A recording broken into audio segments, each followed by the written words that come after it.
pour son livre polémique, dont certaines victimes présumées de Patrick Poivre d'Arvor ont contesté les méthodes, Romain Verly a tenté de recueillir le maximum de témoignages de proches. Et qui dit proche de PPDA peut aussi bien entendu comprendre des proches de Claire Chazal. Et ils sont nombreux à avoir décliné l'invitation de l'auteur de l'ouvrage PPDA, Le Prince Noir, édition Fayard, notamment dans le cadre de l'évocation du fils de la journaliste, fruit de ses amours passés avec l'ancienne vedette de TF1. Ce qui témoigne à nouveau du besoin viscéral de Claire Chazal de protéger son fils, aujourd'hui âgé de 28 ans. On peut le découvrir dans les pages du livre, à travers les messages de refus, anonymes, reçus par Romain Verly. Ainsi, une des personnes contactées rappelle que ces propos pourraient peiner Claire et surtout son fils François. Je suis un peu gêné pour te répondre, cette affaire a fait beaucoup de mal à la petite famille de Claire, surtout le fils dont le père est PPDA, peut-on aussi lire. On peut alors comprendre à quel point protéger François Poivre a été la priorité absolue de la journaliste durant cette affaire, qui fait encore couler beaucoup d'encre.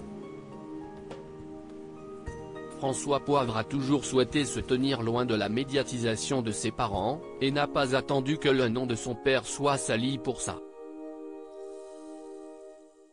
Le fils de Claire Chazal et Patrick Poivre d'Arvor a toujours été un jeune homme discret.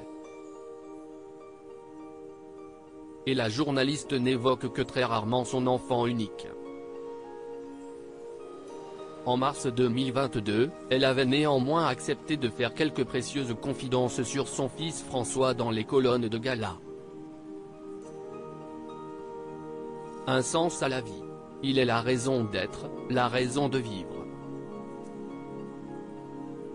Pour moi, avoir un enfant était une nécessité. Ça s'est imposé. Il est mon socle, a alors fait savoir Claire Chazal à nos confrères. Aujourd'hui, François Poivre a naturellement décidé de voler de ses propres ailes, et ne vit plus chez elle, comme confié par celle qui a partagé sa vie avec Arnaud Lemaire. Durant longtemps, il a même vécu à des milliers de kilomètres d'elle. Il est certain qu'à un moment comme beaucoup d'adolescents, il a voulu couper le cordon et il l'a fait en partant très loin. D'abord en Nouvelle-Zélande, puis à Londres et désormais à Hong Kong, avait d'ailleurs confié Patrick Poivre d'Arvor à ce sujet, à VSD en 2016. Il n'a pas eu un rapport très facile avec la notoriété, avait noté Claire Chazal à propos de son fils, dans les colonnes de Paris Match en 2019.